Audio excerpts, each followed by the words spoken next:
حضرت حسن مجتبی رضی اللہ تعالیٰ نواسہ رسول صلی اللہ علیہ وسلم، عربوں کا دستور ہے وہ سارے مل بیٹھ کر کھانا کھاتے ہیں.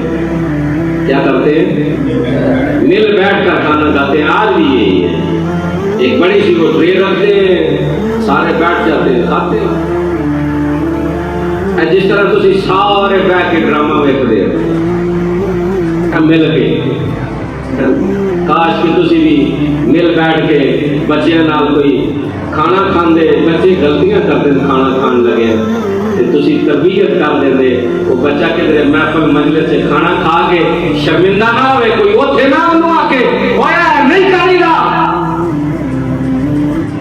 ہر دسترخوان تے ٹیبل تے اپنے بچوں کی تربیت کی چھوٹی جی گل ہے. بچے غلطیاں کرتے ہیں لیکن بچے کو سمجھانا تربیت کرنا ماں باپ کا فریضہ ہے. میں کیا اسے جمعہ پڑھا کے آپ سے میں گیا کہ انہوں نے کیا نہیں ہوں مولوی صاحب ہر کمرے سے وکری وکری LCD لگی ہوں سارے اکٹھے بہ کے نہیں لیندے، اپنے اپنے کمرے میں لیندے. میں کیا یہ بھی گل ٹھیک ہے؟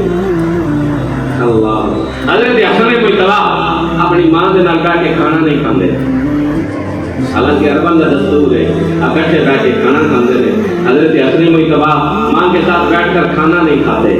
کسی نے پوچھا حضور آپ کھانا کیوں نہیں کھاتے بیٹھ کر؟ کہا اس لیے کہ ماں سے کہیں پہلے نوالا توڑ کر میں منہ میں ڈال کر ماں کا بے ادب نہ بن جاؤں. وہ ہستی ہے جسے میرے رسول نے فرمایا حسین اور حسن جنتی جوانوں کے سردار. مولا علی سے کسی نے پوچھا آپ بچوں کے بارے میں کیا فرماتے ہیں؟ فرمایا میں جہاں چل رہا ہوں بیٹے میرے آگے نہیں چلتے پیچھے چلتے ہیں، اور جہاں میں کھڑا ہوں میرے بیٹھنے سے پہلے میرے بیٹے بیٹھتے نہیں، اور جس کمرے میں جس چھت کے نیچے میں بیٹھا ہوں میری اولاد چھت پہ نہیں چڑھتی.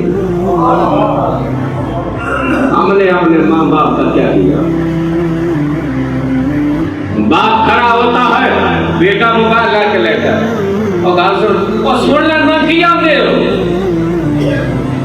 سر کھاندے ہو کر لینا رکھا جو ہے. اور ظالمہ تم اولاد ہونے کا کون سا فریضہ پورا کیا؟ ماں تڑپ رہی ہے کہ دوائی دو کہتا ٹھہر جاؤ میں 2-4 بندے اور ماروں. باپ تڑپ رہا ہے دوائی لا کر دو، نہیں میرے فرینڈ آئے میں کرکٹ کھیلنے چلا ہوں. کون سا دین ہے، کون سا اسلام ہے، کون سا اخلاق ہے، کون سا حسن سلوک ہے جو اپنے ماں باپ کے ساتھ کر رہے ہیں؟